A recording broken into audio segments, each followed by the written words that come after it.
Hopping into Tarkov for the first time can seem like a lot, but it really isn't that bad.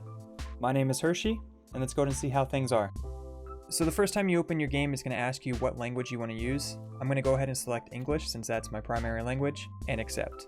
This next screen is going to ask you to type in whatever you want your username to be for the account.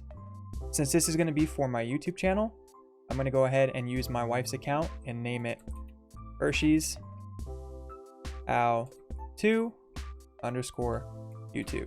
And then we're going to go ahead and click next. On this screen, it's going to basically give you two choices. You can either choose Bear or USEC.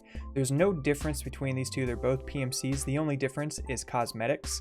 The USEC is the American contractors, whereas Bear is the Russian contractors. Just for the purposes of this video, we're going to go ahead and choose USEC. The face and voice doesn't really matter too much. There's a few options you have to choose from. For now, let's go ahead and leave it on the default. Now that you're on the home screen here, let's go ahead and click down here in the bottom right and go to settings. So starting out, we're going to go ahead and go under the games tab and go through this list here.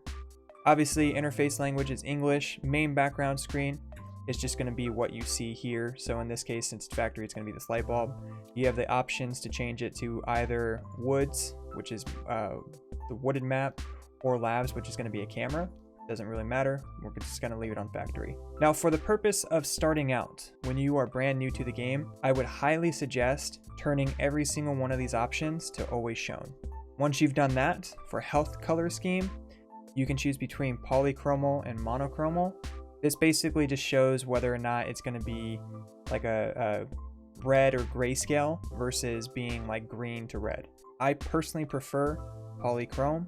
Highlight available operations, go ahead and keep as everything, and notification channel, keep as default.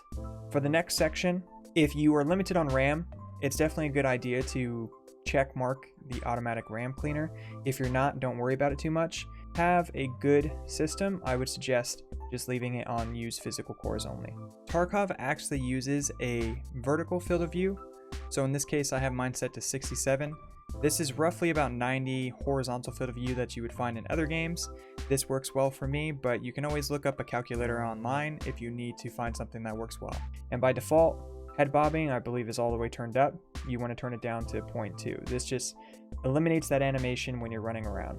As well, I also like to pre-check hideout on game start just so that it can load it's able to load all the data so it doesn't have to worry about doing it later. We're going to go ahead and skip over graphics and post effects for the time being and head over to sound. So under sound, you do have the option to change your character's voice language if you choose to. Otherwise, I would say leave it as is.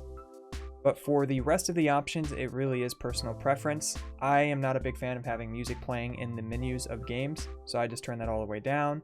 Same thing with chat volume. I don't think this really makes a difference right now.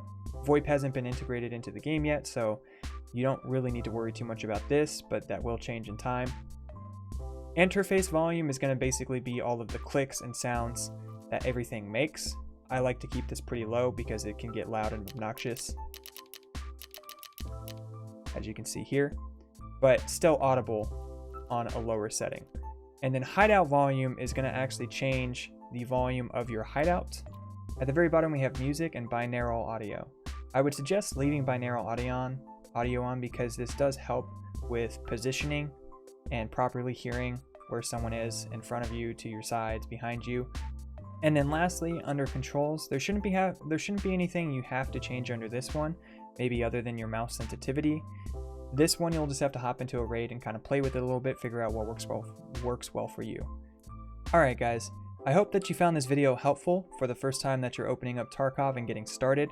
Next video, we're actually going to be covering graphics and post effects and going over how you should change those and depending on your system specs. But anyways, if you found this video helpful, make sure to leave a like, and if you want to see more content like this, go ahead and subscribe to the channel. Thank you guys so much for watching, and I'll see you next time.